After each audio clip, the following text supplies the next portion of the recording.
Si Ate Marlene. Ano pwede mo Ate Marlene? Dinoyo. Si Ate Marlene Dinoyo. Yan. Nagkasakit siya. Nahirapan ka na ba maglakad? Makatayo ka pa ba? Hindi na. Makatayo, natumba ako. Makakatayo siya pero natutumba. Yan ang sitwasyon niya ngayon, oh. Sana may makarating to sa mga mabutihing puso. Please lang, tulungan nyo naman siya. Gusto niyang gumaling dahil nandyan yung mga apo niya. Mahal na mahal niya mga apo niya. Gusto niyang Huwag kang umiyak, Ate Marlene. Hayaan mo.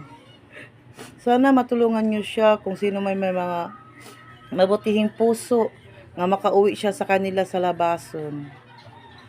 Gusto niyang umuwi. Gusto niyang magpagaling. Ang problema yung financial talaga at hindi siya gaano makakatayo. Kung makatayo man, natutumba po siya. Yan po siya ngayon, oh.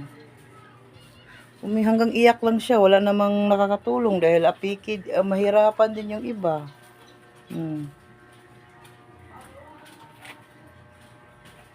Yan.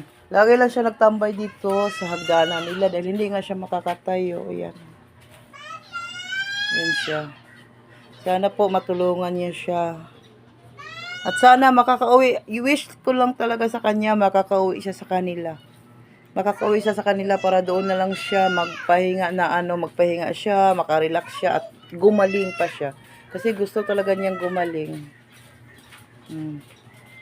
Yun lang ang hingi naman niya gagaling siya. Sana matulungan po siya. Pwede ba? Sige, sabihin mo.